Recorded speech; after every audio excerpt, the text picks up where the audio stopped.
من لا نبي بعده أما بعد فأعوذ بالله من الشيطان الرجيم بسم الله الرحمن الرحيم فلا تكن في مرية من لقائي قال النبي صلى الله عليه وسلم الأنبياء أحياء في قبورهم يصلون صدق الله ورسوله النبي الكريم۔ میرے انتہائی واجب احترام بزرگوں اور دوستوں، ہمارے اگر ہر پروگرام میں ایک مسئلہ صحیح طور پہ ہم لے لیں تو میرا خیال ہے اگلے سال ہمیں دوسرے عنوان کی ضرورت پڑ جائے۔ تو آپ بہت توجہ کے ساتھ یوں سمجھے کہ پروگرام میں کسی عقیدے، کسی نظریے، کسی بات کو سمجھنے کے لیے تشریف لایا کریں۔ جو حضرات انتظام فرماتے ہیں بڑا احسان ہوتا ہے ان کا عوام پہ۔ آج کی میری گفتگو کا عنوان عقیدہ حیات النبی صلی اللہ علیہ وسلم ہے۔ چند ابتدائی باتیں عرض کر کے میں اپنے موقف پر چند دلائل عرض کروں گا۔ ہمارا اہل سنت والجماعت کا اتفاقی اور اجماعی عقیدہ ہے کہ انبیاء کرام اپنی قبروں میں زندہ ہیں۔ آگے اس کی مزید وضاحت ہے کہ اگر کوئی روزے پر جا کر درود پڑھے تو اللہ کے نبی سنتے بھی ہیں، اللہ کے نبی اس کا جواب بھی دیتے ہیں۔ یہ اہل سنت والجماعت کا اتفاقی اجماعی عقیدہ ہے۔ جو بندہ کہے کہ میں تو مانتا ہوں کہ انبیاء زندہ ہیں لیکن بعد میں حکم موقع دیں گے، جو بندہ کہے کہ انبیاء کرام کو میں زندہ مانتا ہوں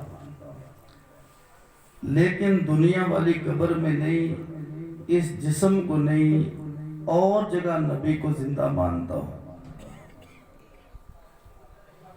زندہ مانتا کس کو ہوں؟ نبی علیہ السلام کو۔ مانتا کس کو ہوں جی؟ لیکن دنیا والے جسم کو بھی نہیں، اس قبر مبارک میں بھی نہیں۔ ہم کہتے ہیں کہاں مانتا ہے؟ کہتا ہے علیین میں۔ ہم پوچھتے ہیں جسم کے ساتھ یا بغیر جسم کے؟ جسم کے ساتھ مانتے ہو یا بغیر جسم کے؟ کہتا ہے جسم ہے لیکن دنیا والا جسم نہیں، کوئی اور جسم ہے۔ دنیا والا جسم نہیں، کوئی اور جسم ہے۔ حیات النبی جب مانیں گے، نبی کی حیات مانیں گے تو اس جسم کو نبی مانیں گے تو حیات ثابت ہوگی۔ اگر اس جسم کو نبی نہیں مانتے تو حیات ثابت ہے۔ حیات النبی تو عقیدہ نہ بنانا، اس جسم کو نبی مانیں گے تو حیات النبی مانا، اگر اس جسم کو نبی نہیں مانا تو حیات النبی نہیں مانا۔ پوری دنیا کے مسلمانوں کا اتفاقی عقیدہ ہے مصطفیٰ کے جسم کے بعد کسی اور جسم کے لیے نئی نبوت ماننا ختم نبوت کے خلاف ہے۔ آج سارے ٹھنڈے ٹھنڈے ہیں نا، سپیکر بھی ہمارا ٹھنڈا ہے، ہم بھی ٹھنڈے ہیں، آپ بھی ٹھنڈے ہیں، بہت توجہ فرمائیں۔ اس جسم کے بعد کسی اور جگہ پر حضور کی روح مبارک کو کسی جسم میں ماننا، اس جسم کو حیات ماننا اور پھر کہنا کہ میں حیات النبی کا قائل ہوں، اس جسم کو نبی مانے گا تو حیات النبی بنے گی نا۔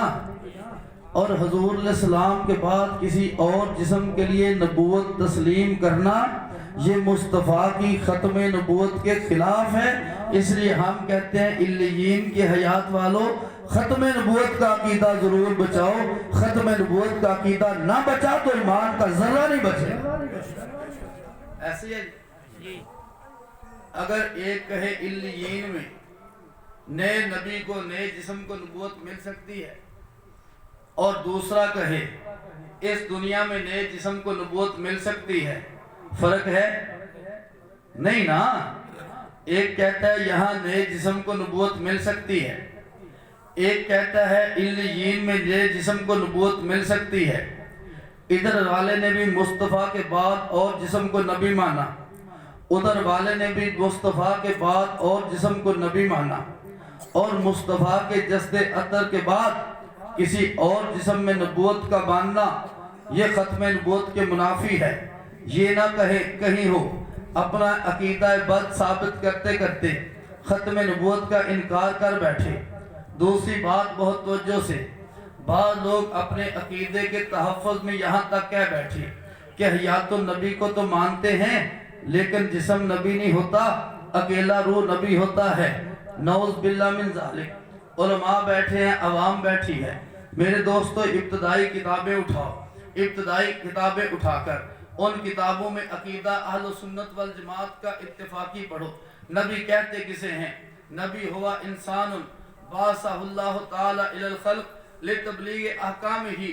نبی اس انسان کو کہتے ہیں جس کو اللہ نے بندوں کی طرف بھیجا ہو تاکہ اللہ کے پیغام کو انسانوں تک پہنچائے۔ نبی کہتے انسان کو ہیں جو جسم کی نبوت کا منکر ہے۔ رب کعبہ کی قسم، میرے مصطفیٰ کی نبوت کا انکار لازم ہوتا ہے۔ ساری دنیا کے ہر مسلمان کا عقیدہ ہے کہ نبی روح مال جسد کے مجموعے کا نام ہے، اکیلی روح کو نبی نہیں کہا جاتا، روح اور جسم کے مجموعے کا نام۔ یہ دوسری خرابی، اس سے شاید نبوت کا انکار لازم آ جائے، اس لیے احتیاط کرو، اپنے عقیدے غلط کو ثابت کرنے کے لیے نبوت کا انکار نہ کرو۔ نبی حضور کا جسم نبی ہے، حضور کا روح نبی ہے، روح اور جسم کا مجموعہ نبی ہے۔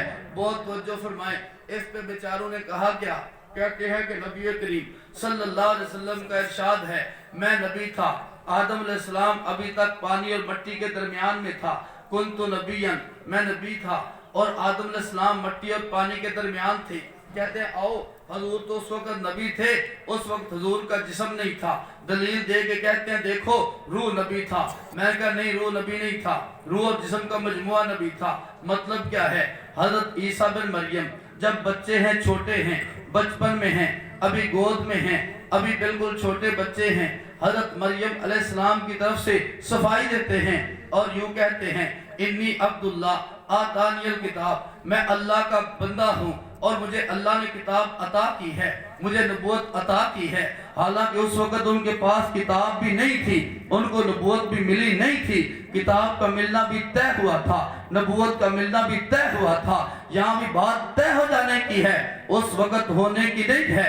خیر میں عرض کر رہا تھا حضور علیہ السلام کے جسد عطر کو نبی ماننا ضروری ہے، جسم کی نبوت کا انکار کرنا بڑا خطرناک ہے۔ حضور کے بعد کسی اور جسم کے لیے نبوت کو تسلیم کرنا بڑا خطرناک ہے۔ اس جسم سے روح نکلی پھر کسی اور جسم میں آ جائے، علماء کرام اس پہ اتفاق ہے، سب فرماتے ہیں یہ عقیدہ تناسخ ہے، اور عقیدہ تناسخ فقط ہندو کا عقیدہ ہے، دنیا میں کسی مسلمان کا عقیدہ تناسخ نہیں ہے کہ ایک روح بار بار جسم بدل بدل کے آتی ہے، جسم بدل بدل کے ایک روح 7 جنم آتی ہے، 3 جنم آتی ہے۔ یہ ہندوؤں کا عقیدہ ہے، مسلمانوں کا ایک ہی عقیدہ ہے، ایک روح ایک جسم میں ایک ہی بار آتی ہے، بار بار بدل بدل کے نہیں آتی۔ خیر میں عرض کر رہا تھا اہل سنت والجماعت کا عقیدہ یہ ہے انبیاء کرام اپنی قبروں میں زندہ ہیں اور نماز پڑھتے ہیں۔ بہت توجہ میرے دوستو، ہم نے اللہ کے قرآن کو فقط نہیں پڑھا، ہم نے اللہ کے قرآن کو بھی پڑھا ہے، ساتھ مصطفیٰ کے ارشاد کو بھی پڑھا ہے، ہم نے کلمہ بھی پڑھا ہے، لا الہ الا اللہ پڑھا، ہم نے محمد رسول اللہ پڑھا۔ لا الہ الا اللہ کا تقاضا یہ ہے جو قرآن نے کہا بالکل ٹھیک ہے، ہم اس پر عمل اور عقیدہ اختیار کریں، جو مصطفیٰ نے فرمایا وہ بھی برحق ہے، اس پہ ہمارا عقیدہ بھی ہو، اس پہ ہمارا عمل بھی ہو۔ میرے مصطفیٰ پہ قرآن اترا ہے، میرے نبی علیہ السلام نے اس قرآن پہ عمل کر کے دکھایا، اس کی وضاحت کر کے دکھائی، اس کی تفسیر کر دی ہے۔ جو تفسیر میرے نبی نے کی ہے اس تفسیر کو چھوڑ کر کسی اور تفسیر کی طرف نہیں جایا جا سکتا۔ اس سے کوئی بندہ قرآن کی آیت پڑھ کے اپنا مطلب اس پہ چسپاں کرتا ہے، اس کو تفسیر نہیں کہتے، اس کو تحریف کہتے ہیں۔ ہم تحریف کے قائل نہیں، ہم تفسیر کے قائل ہیں۔ اس پہ میں چند باتیں عرض کروں گا۔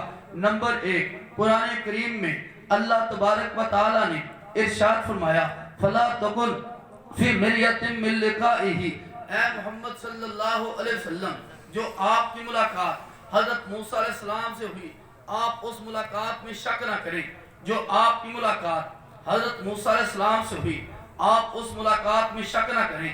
ابن عباس فرماتے ہیں مراد ملاقات ہے حضرت موسیٰ علیہ السلام کی اللہ کے نبی علیہ السلام کے ساتھ 3 جگہوں پر ملاقات ہے۔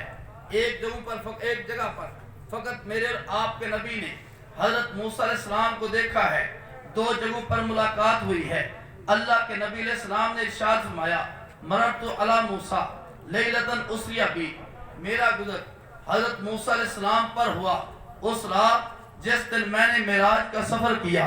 میں نے حضرت موسیٰ علیہ السلام کو دیکھا، ہوا قائم یصلی فی قبرہ، وہ اپنی قبر میں کھڑے ہو کر نماز پڑھ رہے تھے، وہ اپنی قبر میں کھڑے ہو کر نماز پڑھ رہے تھے۔ 268 صفحہ مسلم جلد اول ہے، 268 صفحہ مسلم میں باب میں فضائل موسیٰ علیہ السلام میں حدیث موجود ہے۔ میرے مصطفیٰ کا ارشاد ہے میں نے حضرت موسیٰ علیہ السلام کو اپنی قبر میں نماز پڑھتے دیکھا ہے۔ حضور علیہ السلام نے فرمایا معراج کی رات میں بیت المقدس گیا، 3 نبیوں نے میرا استقبال کیا، ان میں ایک حضرت ابراہیم علیہ السلام تھے، دوسرے حضرت موسیٰ علیہ السلام تھے، تیسرے حضرت عیسیٰ علیہ السلام تھے۔ حضور علیہ السلام کی ملاقات ہوئی ہے، آپ علیہ السلام نے پھر نماز پڑھائی ہے، تمام انبیاء نے حضور کے پیچھے نماز پڑھی ہے۔ پھر میرے اور آپ کے نبی آسمانوں پہ گئے ہیں، وہاں پر حضرت موسیٰ علیہ السلام سے بار بار ملاقات ہوئی ہے۔ قرآن کہتا ہے فَلَا تَكُنْ فِي مِرْيَةٍ مِّن لِقَائِهِ، اے محمد صلی اللہ علیہ وسلم جو آپ کی ملاقات حضرت موسیٰ علیہ السلام سے ہوئی اس میں شک نہ کرو۔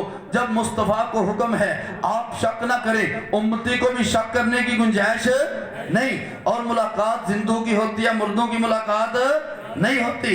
اس سے پتہ چلا میرے اور آپ کے نبی نے حضرت موسیٰ علیہ السلام کو قبر میں نماز پڑھتے بھی دیکھا ہے۔ میرے اور آپ کے نبی علیہ السلام نے بیت المقدس میں ملاقات بھی کی ہے۔ میرے اور آپ کے نبی علیہ السلام نے آسمانوں پہ بھی حضرت موسیٰ علیہ السلام سے ملاقات کی ہے۔ قرآن نے کہا فَلَا تَكُنْ فِي مِرْيَةٍ مِّن لِقَائِهِ، اے محمد صلی اللہ علیہ وسلم جو آپ کی ملاقات حضرت موسیٰ علیہ السلام سے ہوئی تھی آپ اس میں شک نہ کریں، وہ واقعی موسیٰ علیہ السلام تھے۔ ملاقات زندوں کی ہوتی ہے، مردوں کی بہت توجہ فرمائیں۔ حضور نبی کریم صلی اللہ علیہ وسلم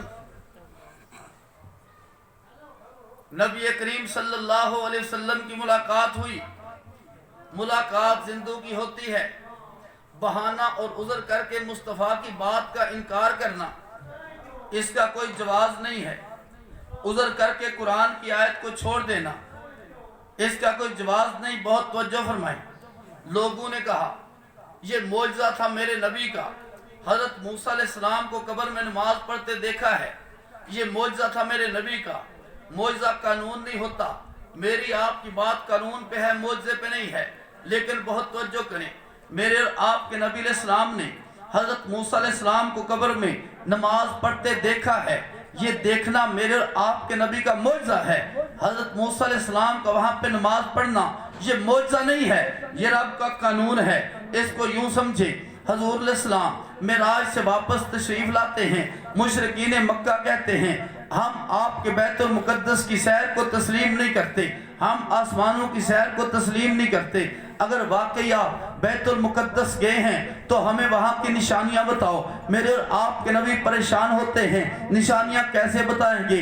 اللہ کا کرنا، اللہ نے بیت المقدس کو سامنے کر دیا، میرے مصطفیٰ اس کو دیکھ دیکھ کر اس سے نشانیاں بتاتے رہے۔ یہ میرے نبی کا بیت المقدس کو دیکھنا یہ میرے نبی کا معجزہ ہے، وہاں پہ بیت المقدس کا ہونا یہ معجزہ نہیں، وہ پہلے ہی موجود تھا۔ حضرت موسیٰ علیہ السلام کو باہر سے میرے نبی کا دیکھنا یہ حضور کا معجزہ ہے۔ حضرت موسیٰ علیہ السلام کا وہاں پہ نماز پڑھنا یہ معجزہ نہیں، یہ قانون ہے۔ اور نماز زندہ پڑھتے ہیں، مردے نماز نعرہ تکبیر، ختم نبوت، شان صحابہ، عقیدہ حیات النبی۔ توجہ فرمائیں، میں عرض کر رہا تھا قرآن کریم کی آیت سے انبیاء کی حیات ثابت ہوتی ہے۔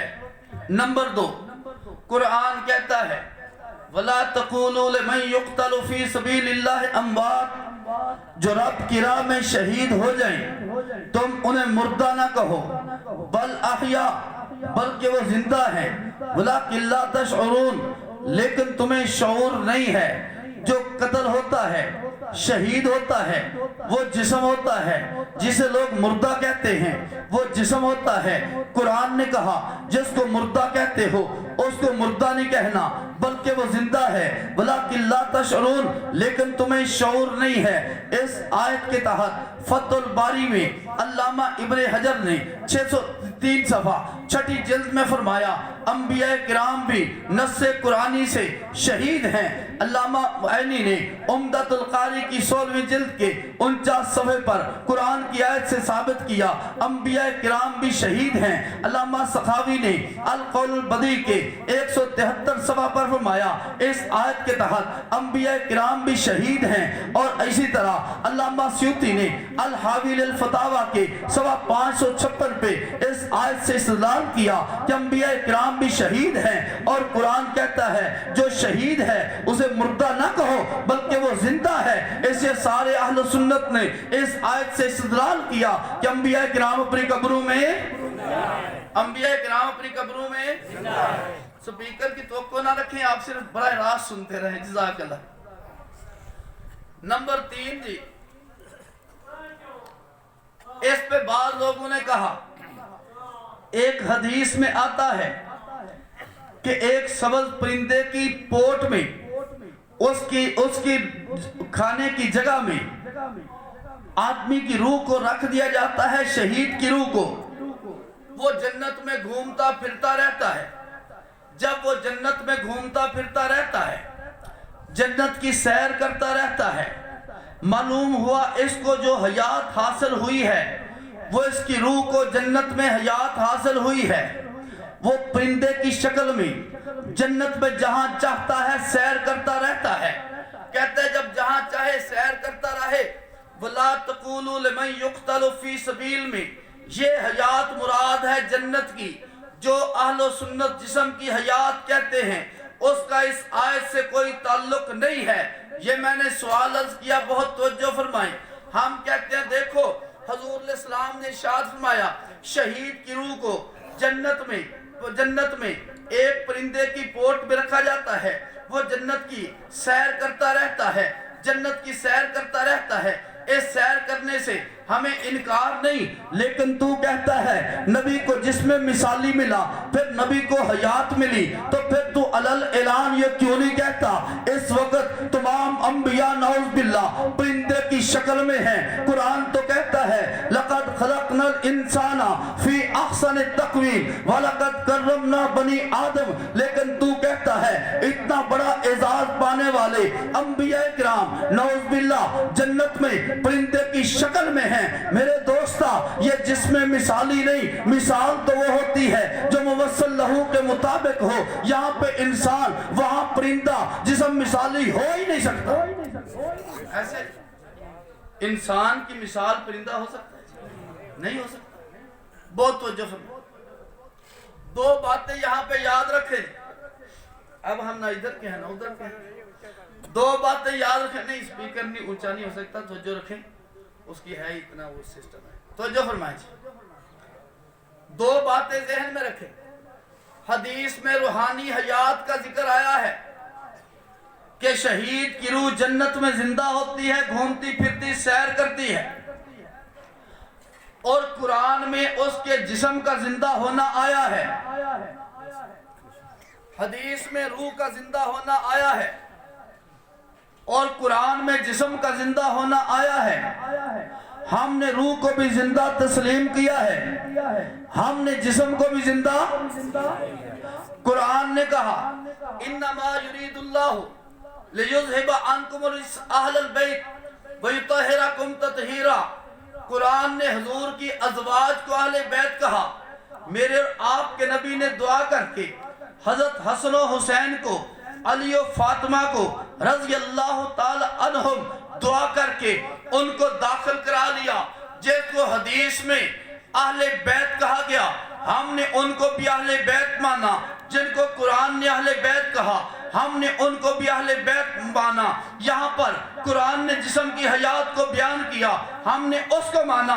حدیث نے روح کی حیات کو بیان کیا, ہم نے اس کو مانا. ہم لا الہ الا اللہ بھی پڑھتے ہیں, ہم محمد رسول اللہ بھی پڑھتے ہیں. بات اللہ کی بھی ٹھیک ہے, بات اللہ کے رسول کی بھی ٹھیک ہے. میں نے 2 آیات مبارکہ عرض کی ہیں, بہت توجہ فرمائیں. قرآن کریم نے کہا فَلَا تَكُنْ فِي مِرْيَةٍ مِّن لِقَائِهِ, جب حضور کو شک کرنے کی اجازت نہیں, امتی کو بھی شک کرنے کی اجازت ہے. قرآن نے کہا جو قتل ہو, جس کے ٹکڑے ہو, جس کو تم مردہ کہتے ہو, اس کو مردہ نہیں کہنا, تم نے زندہ کہنا ہے. ہم نے مان لیا کہ وہ زندہ ہے, ہم نے اس کو زندہ ہی مانا ہے. ہم قرآن کی آیت پڑھ کر تفسیر پیش کرتے ہیں, تفسیر میں مصطفیٰ کا ارشاد ذکر کرتے ہیں. ہم قرآن کی آیت پڑھ کر صحابی کا فتویٰ پیش کرتے ہیں کہ عبداللہ بن مسعود فرماتے ہیں لَأَنْ أَحْلِفَ دِسًا أَنَّ رسول اللہ صلی اللہ علیہ وسلم قتل قتلا احب الی ان احلف واحدہ, میں ایک نہیں 9 قسمیں کھا کر کہتا ہوں اللہ کے نبی شہید ہوئے, ذالکا بأن اللہ اتخذہ نبیا وجعلہ شہیدا, کیونکہ اللہ نے حضور کو نبوت بھی دی ہے, اللہ نے حضور کو شہادت بھی دی ہے. نبوت بھی ملی ہے, شہادت بھی نبوت بھی ملی, شہادت بھی. عبداللہ بن مسعود فرماتے ہیں حضور شہید ہیں, اور قرآن کہتا ہے جو شہید ہے وہ زندہ ہے. ہر نبی کو نبوت کے ساتھ شہادت بھی ملی ہے. بہت توجہ جی. کوئی بھی اعزاز ہو امتی کو بعد میں ملتا ہے, پہلے نبی کو ملتا ہے. کوئی بھی اعزاز ہو پہلے نبی کو ملتا ہے, پھر مصطفیٰ صدیق ہیں, پھر کلمہ پڑھ کر حضرت ابوبکر صدیق ہیں, مصطفیٰ فاروق ہیں, حضرت عمر کلمہ پڑھ کر فاروق ہیں, حضرت عثمان کو اعزاز ملا مصطفیٰ کی غلامی میں, حضرت علی کو اعزاز ملا مصطفیٰ کی غلامی میں. بہت توجہ فرمائیں, مصطفیٰ کی غلامی میں جو اعزاز امتی کو ملے پہلے نبی کو ملتا ہے. نبی شہید نہ ہو, امتی شہید ہو نہیں سکتا. صدیق پہلے نبی ہے, پھر ابوبکر ہے. شہید پہلے نبی ہے, پھر عمر ہے. صالح پہلے نبی ہے, پھر علی ہے. ہر خوبی پہلے نبی کو حاصل ہے, پھر امتی کو ہے. اسے شہید بھی پہلے نبی ہیں, پھر کلمہ پڑھنے کی وجہ سے امتی ہیں. اور قرآن کہتا ہے جو رب کی راہ میں شہید ہو جائے اسے تم مردہ. اس لیے ہم انبیاء کو مردہ نہیں کہتے, انبیاء کو کیا کہتے ہیں جی؟ زندہ جی. اگر اجازت ہو تو سپیکر کے بغیر بات کریں. چلو این نہ رکھ لینا جی. بہت توجہ فرمائیں, تھوڑے سے آگے ہو جاؤ, تھوڑے سے آگے ہو جاؤ. بالکل بات نہیں بن رہی نا, کوئی مناسبت نہیں بن رہی. آ جائیں جی, جوان تھے آ جاؤ. چلو بزرگان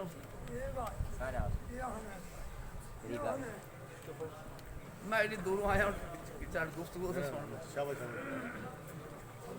بہت توجہ جی.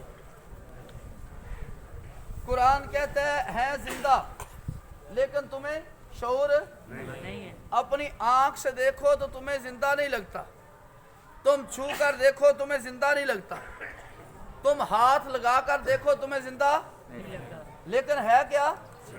زندہ. ہم نے کلمہ پڑھا ہے, ہمیں زندہ لگے یا نہ لگے ہم ان کو زندہ تسلیم کرتے ہیں. ہم ان کو زندہ تسلیم کرتے ہیں.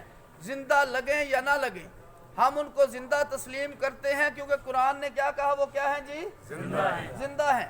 بہت توجہ فرمائیں. تیسری جگہ قرآن نے کہا وَلَوْ أَنَّهُمْ إِذْ ظَلَمُوا أَنفُسَهُمْ جَاءُوكَ, اے محمد صلی اللہ علیہ وسلم اگر وہ لوگ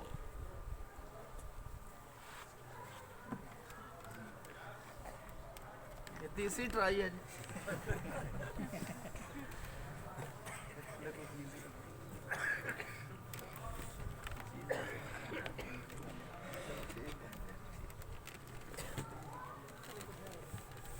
اے محمد صلی اللہ علیہ وسلم اگر وہ لوگ جنہوں نے اپنے اوپر ظلم کیا آپ کے پاس آ جائیں، وہ بھی اللہ سے استغفار کریں، آپ بھی ان کے لیے استغفار کریں، لوجد اللہ تواب الرحیم، اللہ کو توبہ کرنے والا رحم کرنے والا پائیں گے۔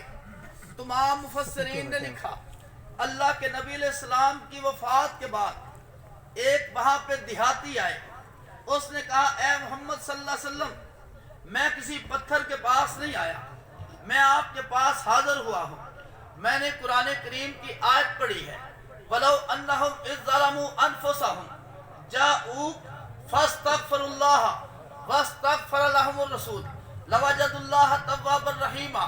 میں آپ کے پاس آیا ہوں، آپ سے شفاعت کی درخواست کرنے آیا ہوں، میرے لیے آپ استغفار کریں۔ اتنی بات کہنے کے بعد اس بندے نے وہاں پہ دعا کی ہے، چلے گئے۔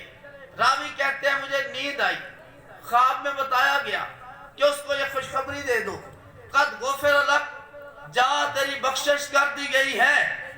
اس پہ ایک مفسر نہیں تمام مفسرین کا اتفاق ہے، جیسے مصطفیٰ کی زندگی میں مصطفیٰ کے روضے پہ جا کے شفاعت کی درخواست کی جا سکتی تھی، مصطفیٰ کے پاس جا کے شفاعت کی درخواست کی جا سکتی تھی، آج بھی مصطفیٰ کے روضے پہ جا کے شفاعت کی درخواست کی جا سکتی ہے۔ جیسے اس وقت مصطفیٰ استغفار کرتے ان کی بخشش ہوتی تھی، آج بھی مصطفیٰ استغفار کریں بندے کی بخشش ہوگی۔ اور یہ بات ذہن میں رکھیں، مصطفیٰ کی بعثت صرف صحابہ کے لیے نہیں تھی، مصطفیٰ کی بعثت تمام دنیا کے لوگوں کے لیے قیامت تک کے لیے ہے۔ جو اعزاز صحابہ کو حاصل ہو سکتا تھا مصطفیٰ سے دعا کرانے کا، وہ اعزاز آج بھی ہر امتی کو حاصل ہو سکتا ہے۔ مصطفیٰ زندہ نہ ہوتے تو دعا کرتے کیسے؟ نعرہ تکبیر، شان محمد مصطفیٰ، شان صحابہ، عقیدہ حیات النبی۔ بہت توجہ فرمائیں، اس کی ایک اور نظیر ملتی ہے یزید فاسق کے دور میں، یہ ڈرپیں لگی ہوئی ہیں توجہ رکھیں، یزید فاسق کے دور میں مدینے پر حملہ ہوا، 3 دن تک مسجد نبوی میں اذان نہ ہو سکی، 3 دن تک مسجد نبوی میں اقامت نہ ہو سکی۔ سعید بن مسیب کہتے ہیں میں دیوانہ بن کے مسجد نبوی میں لیٹا رہتا تھا اور اتنا خوف کا عالم تھا، میں باہر نکل کر یہ نہیں معلوم کر سکتا تھا نماز کا وقت ہوا ہے یا نہیں ہوا۔ کہتے ہیں جب نماز کا وقت ہوتا روضہ رسول سے اذان کی آواز آتی، روضہ رسول سے اقامت کی آواز آتی، میں اس آواز و اقامت کے میں نماز پڑھا کرتا تھا۔ آواز زندوں کی آیا کرتی ہے، مردوں کی؟ اذان و اقامت زندہ کہتے ہیں، مردے نہیں کہتے۔ تو وہاں پہ مصطفیٰ زندہ تھے تو یہ بات وہاں سے آواز آئی۔ اگر مصطفیٰ زندہ نہ ہوتے، روزے سے اذان کی آواز نہ آتی، اقامت کی آواز نہ آتی، تو قرآن کی آیت بھی کہتی ہے وَلَوْ أَنَّهُمْ إِذْ ظَلَمُوا أَنفُسَهُمْ جَاءُوكَ فَاسْتَغْفِرُوا اللَّهَ وَاسْتَغْفَرَ لَهُمُ الرَّسُولُ لَوَجَدُوا اللَّهَ تَوَّابًا رَحِيمًا۔ اگر یہ گناہگار لوگ آپ کے پاس آئیں، اللہ سے استغفار کریں، آپ بھی ان کے لیے استغفار کریں، اللہ کو توبہ کرنے والا رحم کرنے والا پائیں گے۔ جیسے مصطفیٰ کی زندگی میں دنیا میں ہوتے ہوئے مصطفیٰ سے دعا کی درخواست کی جا سکتی تھی، استغفار کی درخواست کی جا سکتی تھی، آج بھی مصطفیٰ کے روضے پہ جا کے یہ درخواست کی جا سکتی ہے۔ اور یہ دلیل ہے جتنے مفسرین نے لکھا کہ حضور اپنے روضہ میں زندہ ہے۔ بہت توجہ فرمائیں جی، ہمیں بڑا تعجب ہے، ایسے ایسے مفسر بھی اللہ نے امت کو دیے ہیں جو تھے ماسٹر لیکن مفسر بن کر ابھرے۔ آپ کہہ سکتے ہیں جی اللہ جس سے دین کا کام لے لے، تو اب اللہ اگر آپ سے گاڑی چلانے کا کام لے لے اور آپ کو گاڑی چلانی نہ آتی ہو تو امید ہے کام نہیں لے رہا، جان لے رہا ہے۔ کیا لے رہا ہے جی؟ جان لے رہا ہے، کیونکہ آپ کی کو گاڑی چلانا آتی نہیں، آپ سے اللہ گاڑی کا کام لے رہے ہیں کہ آپ کو گاڑی پہ بٹھا دیا ہے موٹر وے پہ، تو معلوم ہوا اللہ آپ سے ڈرائیونگ کا کام نہیں لے رہے، اللہ آپ کی جان لے رہے ہیں۔ مفسر قرآن ہے، رب کعبہ کی قسم آج میں مباتیوں کو چیلنج کے ساتھ کہتا ہوں، غلام اللہ کی ایک کیس لے آؤ، اگر اوپر سے دیکھ کے پڑھنا قرآن آ جائے، رب کعبہ کی قسم میں تمہارا مسئلہ قبول کر لوں۔ کمال ہے مفسر قرآن وہ ہے جن کو اوپر سے دیکھ کے پڑھنا ہی آتا جی، یہ مفسر قرآن ہے۔ بہت توجہ کریں، ایک آج کے دور کا مفسر قرآن، میں نے اس کا قرآن سنا، الم تر کیف فعل ربک باصحاب الفیل، ایک اور اس کا سنا الم تر کیف فعل ربک باصحاب الفیل، یہ مفسر قرآن ہے۔ اوپر سے دیکھ کے پڑھنا قرآن، یہ مفسر قرآن ہے۔ جس کو پڑھنا نہیں آتا انگلش دان جانتا ہے، اگر انگلش پڑھنی نہ آتی ہو تو انگلش کا ترجمہ بھی، عربی پڑھنے والا جانتا ہے، عربی پڑھنی نہ آتی تو ترجمہ بھی۔ کہتے ہیں تفسیر خود بھی سمجھ سکتے ہو، میں نے کہا ناظرہ تو خود پڑھ نہیں سکتے، تفسیر کیسے خود سمجھ سکتے؟ ناظرہ پڑھ سکتے ہیں؟ ناظرہ خود پڑھ سکتے ہیں؟ جب ناظرہ نہیں تو نے پڑھا، تجھے ناظرہ پڑھنا بھی نہیں آیا، تو نے تفسیر نہیں پڑھی، تجھے تفسیر بھی پڑھنی نہیں آتی۔ تفسیر بھی رائے کو تحریف کہتے ہیں، تفسیر نہیں کہتے۔ بہت توجہ فرمائے، میں عرض کرا تھا، میں نے 3 آیات مبارکہ عرض کی ہیں اور تینوں کے نیچے میں نے حوالہ عرض کیا ہے کہ میں تحریف نہیں کر رہا کہ اپنی طرف سے کروں، میں تفسیر پیش کر رہا ہوں، سابقہ لوگوں کا حوالہ دے رہا ہوں۔ مفسر نے تفسیر لکھی، اپنے علماء نے کہا نہیں معتبر نہیں ہے، ہم اس کو قبول نہیں کرتے، مخالفین نے تو ویسے ہی قبول نہیں کی کیونکہ اغلاط بہت زیادہ تھی، خود کہا کہ نہیں اس کی تحریف، اس کی تفسیر ہمیں بھی قبول نہیں ہے۔ پوچھا گیا قبول کیوں نہیں؟ کہتے ہیں اس میں انک لا تسمع الموتیٰ کے تحت لکھا ہے، صحابہ کے دور میں عام مردوں کے سماع میں، عام مردوں کے سننے میں اختلاف تھا، بعض صحابہ سننے کے قائل تھے، بعض سننے کے قائل نہیں تھے، دونوں کے پاس دلائل موجود ہیں۔ بہت توجہ، تفسیر تیرے مفسر نے لکھی ہے، عقیدہ تیرے مفسر نے لکھا ہے، وہ مفسر کہتا ہے سماع موتیٰ کے قائلین صحابہ تھے، ترک کے اور نہ ماننے کے قائل بھی صحابہ تھے۔ جب صحابہ تھے، تیرا مفسر کہتا ہے عام مردوں کے بارے میں اگر کوئی کہے وہ سنتے ہیں، وہ اہل و سنت سے خارج نہیں ہوتے، تو مفسر بھی مانتا ہے، تو اس کی بات کو نہیں مانتا۔ میں تو کہتا تھا یہ تفسیر نہیں ہے، تحریف ہے، تو نے بھی کہہ دیا تفسیر نہیں ہے، تحریف ہے، پھر اس کو چھپاتا کیوں ہے، اس کو بیچتا کیوں ہے، اس کو لوگوں میں عام کیوں کرتا ہے؟ اور واحد تفسیر ہے جس پہ اپنوں بگانوں کا اتفاق ہے کہ تحریف ہے تفسیر، تحریف ہے تفسیر لگا پڑھی آپ نے وہی ہے، توجہ رکھیں۔ میں نے 3 آیات مبارکہ عرض کی ہیں حضور علیہ السلام کی حیات پر، 10 آیات کے تحت مفسرین نے حضور کی حیات کا تذکرہ کیا۔ جس آیت کے تحت کسی مفسر نے تذکرہ کیا نہیں وہ ہم نے پیش کی ہی نہیں۔ اللہ کے نبی کا فیصلہ بہت توجہ فرمائیں، نبی اکرم صلی اللہ علیہ وسلم نے فرمایا الانبیاء احیاء فی قبورہم یصلون، انبیاء کرام اپنی قبروں میں زندہ ہیں اور نماز پڑھتے ہیں۔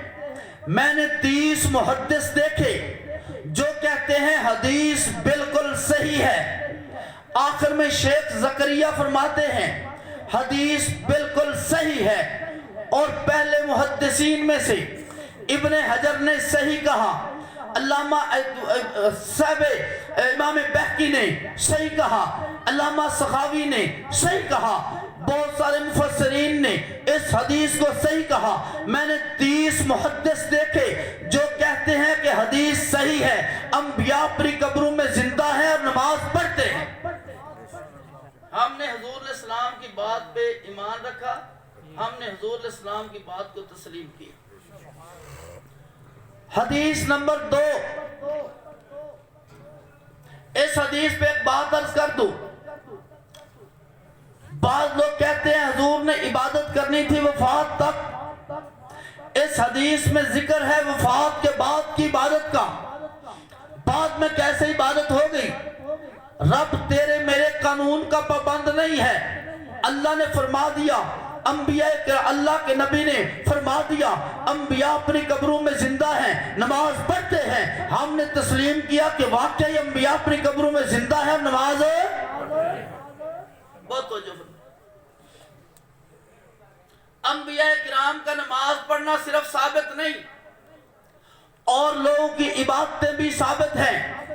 ترمذی میں سورہ ملک کی تفسیر میں لکھا ہے صحابہ ایک غزوے سے واپس آئے، واپس آتے ہوئے ایک جگہ ٹھہراؤ کیا، پڑاؤ کیا، ٹھہر گئے، زمین سے سورہ تبارک الذی کی تلاوت کی آواز آ رہی تھی، حضور کے سامنے عرض کیا حضور یہاں سے آواز آتی ہے، اللہ کے نبی علیہ السلام نے فرمایا یہ ایسی صورت ہے جو نجات دلانے والی ہے، جو عذاب قبر کو روکنے والی ہے، یہاں پہ جو آدمی جس کی قبر تھی وہ تلاوت کرتا ہے، سورہ ملک کی تلاوت کی آواز آتی ہے۔ ترمذی کی دوسری جلد میں سورہ ملک کے فضائل میں حدیث مصطفیٰ موجود ہے، حدیث بالکل صحیح ہے، جب عام آدمی کی قبر سے قرآن کی تلاوت کی آواز آ سکتی ہے تو نبی اپنی قبر میں نماز کیوں نہیں پڑھ سکتا؟ بہت توجہ کریں، نبی کریم صلی اللہ علیہ وسلم کا ارشاد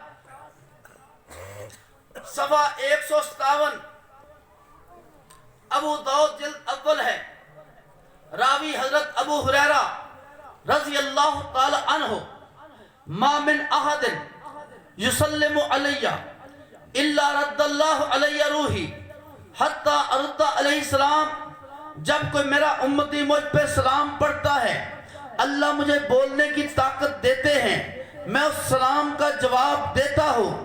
اللہ کے نبی نے فرما دیا، ہم نے تسلیم کیا مصطفیٰ واقعی سلام سنتے بھی ہیں، سلام کا جواب بھی دیتے ہیں، میرے مصطفیٰ کا ارشاد ہے، ہم نے اس کو تسلیم کیا۔ تمام اہل سنت نے عقیدہ بنایا انبیاء سلام سنتے بھی ہیں، سلام کا جواب بھی دیتے ہیں۔ ہم نے یہ عقیدہ بھی کہاں سے لیا جی؟ مصطفیٰ سے۔ ہم نے یہ عقیدہ بھی کہاں سے لیا؟ مصطفیٰ صلی اللہ علیہ وسلم سے عقیدہ لیا۔ توجہ فرمائیں، تیسری حدیث مبارکہ نسائی میں موجود ہے، نبی اکرم صلی اللہ علیہ وسلم نے ارشاد فرمایا ان للہ ملائکۃ سیاحین فی الارض یبلغونی ان امتی السلام، اللہ کی طرف سے فرشتے ہیں جن کی زمین پہ ڈیوٹی ہے، زمین پہ گھومتے پھرتے رہتے ہیں، جب کوئی میرا امتی مجھ پہ سلام پڑھتا ہے وہ فرشتے، جب کوئی بندہ مجھ پہ سلام پڑھتا ہے فرشتے اس سلام کو لے کر میں محمد صلی اللہ علیہ وسلم تک پہنچاتے ہیں۔ یہی عقیدہ میرا اور یہی اہل سنت کا ہے کہ جو بھی سلام پڑھے دور سے پڑھے ملائکہ پہنچاتے ہیں، وہاں جا کر پڑھے اللہ کے نبی خود سنتے ہیں۔ چوتھی حدیث مبارکہ نبی کریم صلی اللہ علیہ وسلم کا ارشاد، میرا گزر حضرت موسیٰ علیہ السلام کی قبر کے پاس سے ہوا، وہ اپنی قبر میں کھڑے ہو کر نماز پڑھ رہے تھے۔ پانچویں حدیث مبارکہ بہت توجہ فرمائیں، پانچویں حدیث مبارکہ بہت توجہ فرمائیں، پانچویں حدیث مبارکہ نبی کریم صلی اللہ علیہ وسلم نے ارشاد فرمایا کہ جمعہ کے دن کثرت سے درود پڑھا کرو، تمہارا درود مجھ تک پہنچایا جاتا ہے۔ صحابہ نے عرض کیا وبعد الموت، موت کے بعد کیسے پہنچے گا؟ وقد علمتا، آپ کا جسم تو بوسیدہ ہو چکا ہوگا۔ آپ علیہ السلام نے فرمایا ان اللہ حرم علی الارض ان تاکل اجساد الانبیاء، اللہ نے زمین پہ حرام کیا ہے کہ وہ نبیوں کے جسموں کو کھائے، زمین نبیوں کے جسموں کو نہیں کھاتی۔ مطلب کیا تھا؟ جیسے اب پہنچتا ہے میرے دنیا سے پردہ کرنے کے بعد بھی درود پہنچے گا۔ اہل سنت کا یہی عقیدہ حدیث کے مطابق کہ مصطفیٰ پہ درود فرشتے پہنچاتے ہیں، ہم پڑھتے ہیں، فرشتے پہنچاتے ہیں، روزے پہ پڑھیں مصطفیٰ خود سنتے ہیں۔ اہل سنت کا عقیدہ حدیث سے ثابت ہے، اپنا گھڑا اور بنایا ہوا نہیں ہے۔ بہت توجہ فرمائیں، اس سے آگے ایک اور حدیث مضمون اس سے ملتا جلتا ہے، 118 صفحہ ابن ماجہ، اس میں یہ اضافہ بھی ہے، فَنَبِيُّ اللَّهِ حَيٌّ يُرْزَقُ، اللہ کا نبی زندہ ہوتا ہے، اسے رزق دیا جاتا ہے۔ تمام اہل سنت کا اتفاق کہ انبیاء قبروں میں زندہ ہیں، انہیں رزق دیا جاتا ہے۔ اس سے آگے حدیث مبارکہ جلال افہام کے 22 صفحہ پر، جلال افہام کے 22 صفحہ پر ہے، مشکات میں موجود ہے اور بہت ساری کتابوں میں ہے۔ من صلی علیہ عند قبری سمیتہ، جو میرے روزے پر آ کے درود پڑے گا میں اس کو سنوں گا۔ من صلی علیہ نائن ابلغتہ، جو دور سے پڑھا جائے گا مجھ تک پہنچا دیا جائے گا۔ حضور نبی کریم صلی اللہ علیہ وسلم کا واضح ارشاد، میرے روزے پہ درود پڑھا جائے گا میں اس کو سنوں گا، جو دور سے پڑھا جائے گا پہنچایا جائے گا۔ اہل سنت کا اتفاقی عقیدہ، مصطفیٰ کے روزے پہ درود پڑھے، حضور خود سنتے ہیں، یہاں سے پڑھا جائے فرشتے پہنچاتے ہیں، عقیدہ حدیث سے ثابت۔ بہت توجہ فرمائیں جی، اس امت کے آخر میں آنے والے حضرت عیسیٰ بن مریم، مستدرک حاکم میں لکھا ہے، آپ علیہ السلام نے فرمایا میرے روزے پہ آئیں گے، مجھے سلام کریں گے، میں ضرور ان کے سلام کا جواب دوں گا، میں ضرور ان کے سلام کا جواب دوں گا۔ حضرت عیسیٰ بن مریم بھی آ کر مصطفیٰ کو سلام کریں گے، مصطفیٰ اس کا جواب دیں گے۔ بہت توجہ، ایک حدیث میں آپ علیہ السلام نے فرمایا اگر عیسیٰ بن مریم میری قبر پر آئے، انہوں نے آ کے یا محمد کہا، میں ضرور جواب دوں گا۔ دوسری حدیث میں فرمایا وہ مجھے ضرور سلام کریں گے، میں ضرور ان کے سلام کا جواب دوں گا۔ میرا عقیدہ تو وہ ہے جو عیسیٰ بن مریم آئیں گے ان کا بھی یہی عقیدہ ہوگا، وہی عقیدہ تمام اہل سنت والجماعت کا ہے۔ معلوم ہوا حضرت عیسیٰ بن مریم جب تشریف لائیں گے، ان کے پیچھے چلنے والے، ان کی پیروی کرنے والے، ان کی صحیح شریعت، میرے مصطفیٰ کی صحیح شریعت کو جو وہ پیش کریں گے، جس کا تحفظ اور اشاعت کریں گے، وہ یہی ہوگی جس میں بنیادی عقائد میں ایک عقیدہ حیات النبی صلی اللہ علیہ وسلم کا ہوگا۔ نعرہ تکبیر، سنگیوں نہیں پہ آواز توڑی، یعنی میری آواز تو سارے نہ ہو چی۔ نعرہ تکبیر، شان محمد مصطفیٰ زندہ باد، شان صحابہ کھول کے عقیدہ حیات النبی زندہ باد، عقیدہ حیات النبی زندہ باد، عقیدہ حیات النبی زندہ باد۔ اجی بھی ٹھڑو، میری آواز نہ نہیں پوچھو۔ بہت توجہ جی، میں عرض کر رہا تھا احادیث سے بھی ہمارا عقیدہ ثابت، قرآن سے بھی ہمارا عقیدہ ثابت، قرآن سے بھی اہل سنت کا عقیدہ ثابت، حدیث سے بھی اہل سنت کا عقیدہ ثابت، 1400 سال کے علماء اہل سنت سے بھی اہل سنت والجماعت کا عقیدہ ثابت۔ 1400 سال میں اہل سنت کی کسی کتاب میں عقیدہ حیات کے خلاف نہیں لکھا گیا، 1400 سال میں اہل سنت کے خلاف کوئی کتاب نہیں لکھی گئی۔ 1400 سال میں اگر کسی بندے نے قلم اٹھایا تو امام بہقی نے حیات النبی پہ کتاب لکھی ہے۔ اگر کسی بندے نے اس عقیدے کو چھیڑا تو الحاوی للفتاوی میں انباء الازکیاء رسالہ علامہ سیوطی کا ہے، انہوں نے حیات النبی صلی اللہ علیہ وسلم کا مسئلہ لکھا۔ اگر اس پہ لکھا گیا ہے تو اہل سنت والجماعت کے موقف پر مستقل کتابیں بھی لکھی گئی ہیں۔ اس عقیدے کی اہمیت پر توجہ دے۔ بعض لوگ کہہ دیتے ہیں اس عقیدے کا قبر میں نہیں پوچھا جائے گا، اس عقیدے کا قبر میں نہیں پوچھا جائے گا، حشر میں 4 سوال ہوں گے، اس کا نہیں پوچھا جائے گا۔ ہم کہتے ہیں دوستو یہ بات ذہن میں رکھیں، نماز کے بارے میں بھی قبر میں نہیں پوچھا جائے گا، روزے کے بارے میں بھی قبر میں نہیں پوچھا جائے گا، حج کے بارے میں بھی قبر میں نہیں پوچھا جائے گا، زکوٰۃ کے بارے میں بھی قبر میں نہیں پوچھا جائے گا۔ اس کا مطلب یہ تو نہیں ہے کہ یہ زائد ہیں، یہ ضروری چیزیں نہیں ہیں۔ قبر میں تو 3 ہی سوال ہونے ہیں، لیکن ماننا ساری چیزوں کا ضروری ہے۔ اگر مصطفیٰ کے ارشاد کو مانے گا تو پھر تو مات قول فی حاضر رجل اللہ زی بوئسا فیکم کو جواب دے گا۔ اگر رب کی بات کو مانے گا تو پھر تو رب کے بارے میں جواب دے سکے گا۔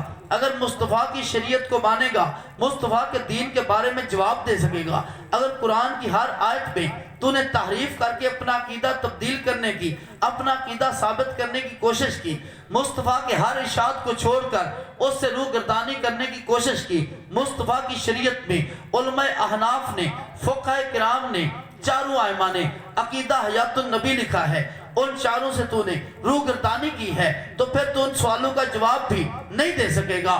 میرے دوستو، نبی کریم صلی اللہ علیہ وسلم کی حیات کا عقیدہ ایسا عقیدہ ہے جس کے بارے میں بخاری میں اس عقیدے کو 517 صفحے پہ لکھا گیا، اس عقیدے کو 268 صفحہ مسلم میں لکھا گیا، باب من فضائل موسیٰ علیہ السلام میں لکھا گیا، اس عقیدے کو نسائی کے 100 صفحہ پر لکھا گیا، اس عقیدے کے بارے میں حدیث ابو داؤد کے 157 صفحے پہ لکھی گئی، اس عقیدے کے بارے میں 118 صفحہ ابن ماجہ پہ عقیدہ لکھا گیا۔ میرے دونوں مفسرین کی دوستو بات کریں، ابن کثیر میں عقیدہ حیات بار بار لکھا گیا ہے۔ آپ اس پہلے دور کی تفاسیر میں سے روح المعانی اٹھا کر دیکھیں، بار بار حضور کی حیات کو لکھا گیا ہے۔ آپ اس پر اور کتابیں اٹھائیں اور تفسیریں اٹھائیں، سب مفسرین نے عقیدہ حیات النبی صلی اللہ علیہ وسلم کو لکھا۔ فقہا کی کتابیں اٹھائیں، شامی میں حضور کی حیات کا لکھا ہوا ہے اور بہت ساری کتابوں میں حضور کی حیات کو لکھا ہے۔ اگر حضور علیہ السلام کی حیات کو کوئی بندہ نہیں مانتا، رب کعبہ کی قسم وہ بخاری نہیں اٹھا سکتا، وہ مسلم کو نہیں پڑھ سکتا، وہ نسائی ترمذی نہیں پڑھ سکتا، وہ مشکات اور ابن ماجہ نہیں پڑھ سکتا، وہ کسی حدیث کی کتاب کو ہاتھ نہیں لگا سکتا۔ مشکات میں 5 حدیثیں حیات النبی پہ موجود ہیں، وہ مشکات کو ہاتھ نہیں لگا سکتا۔ میرے دوستو، ہم کلمہ پڑھتے ہیں لا الہ الا اللہ محمد رسول اللہ، جس راوی نے اس کلمہ کا ذکر کیا، اس حدیث کا پہلا راوی امام بہقی ہے۔ امام بہقی کتاب لکھتے ہیں الاسماء والصفات، اس کتاب میں وَأَلْزَمَهُمْ كَلِمَةَ التَّقْوَى، اس کی تفسیر اللہ کے نبی سے ہے، لا الہ الا اللہ محمد رسول اللہ۔ مجھے آپ کو جو کلمہ بتانے والا پہلا راوی ہے امام بہقی، وہ حیات النبی پہ مستقل کتاب لکھتا ہے۔ اس کتاب کے آج ہم جو روزہ رکھتے ہیں، زکوٰۃ دیتے ہیں، ہم حدیث کی کتاب پڑھتے ہیں، اس کے مطابق ساری زندگی گزارتے ہیں، بخاری پہلا راوی ہے، اور بخاری نے یہ بخاری میں لکھ دیا ہے جب میت کو دفن کر کے لوگ واپس لوٹتے ہیں، وہ جوتوں کے کھسکساہٹ کی آواز سنتی ہے۔ نیچے بخاری نے اللہ کے نبی کا ارشاد ذکر کیا، جب لوگ میت کو دفن کر کے واپس لوٹتے ہیں، میت ان کے جوتوں کی کھسکساہٹ کی آواز کو سنتی ہے۔ بخاری نے باب قائم کیا، جب میت کو دفن کرنے کے لیے لے جانے لگتے ہیں تو وہ یوں کہتی ہے، مجھے جلدی لے چلو، قدمونی قدمونی، مجھے جلدی آگے لے چلو، مجھے جلدی آگے لے چلو۔ امام بخاری نے بخاری میں یہ بات حدیث بھی لکھی ہے، باب کا عنوان بھی قائم کیا ہے۔ اسی وجہ سے لوگوں کو بخاری کے خلاف کتاب لکھنی پڑی، کیونکہ بخاری ان کے عقائد کی تصدیق نہیں کرتا تھا، بخاری ان کے عقائد کی حمایت نہیں کرتا تھا، اس لیے انہیں اس کے خلاف کتاب لکھ کر بخاری کو غیر معتبر ثابت کرنا چاہا، تاکہ غیر معتبر ثابت کر دیا جائے، ہمارے عقائد کی مخالفت نہ ہو۔ میرے دوستا، بخاری کے خلاف بھی کتاب لکھے، مسلم کے خلاف بھی تو کتاب لکھے، ابو داؤد کے خلاف کتاب لکھے، سب کے خلاف کتاب لکھے۔ اس قوم کو بتا، اگر 1 رکعت نماز کی پڑھنی ہو، یہ کہاں سے لے کے پڑھیں؟ ان کو بتاؤ، اگر روزہ رکھنا ہو کہاں سے روزہ رکھیں؟ حج کرنا ہو کس کتاب سے مصطفیٰ کا طریقہ دیکھیں؟ زکوٰۃ دینی ہو کس کتاب سے طریقہ دیکھیں؟ اگر تو پوری شریعت کو ان کتب سے لیتا ہے تو یہ عقیدہ بھی انہی کتب سے لینا ہوگا، اور ان کتابوں میں عقیدہ حیات النبی صلی اللہ علیہ وسلم موجود ہے۔ جو عقیدہ ہم نے قرآن سے سمجھا ہم نے اسی کو اختیار کیا، جو ہم نے حدیث سے سمجھا اسی کو اختیار کیا، جو 1400 سال سے جو عقیدہ آ رہا ہے ہم نے اسی عقیدے کو اختیار کیا۔ ہم نے عقیدہ بھی نہیں گھڑا، ہم نے کوئی اور مسئلہ بھی نہیں گھڑا، بلکہ ہم گھڑتے نہیں، ہم جو پہلے کا مسئلہ ہوتا ہے وہ فقط بتاتے ہیں، اپنی طرف سے بناتے نہیں ہیں۔ بنانے والا غلطی کرتا ہے، بتانے والا غلطی نہیں کرتا۔ نعرہ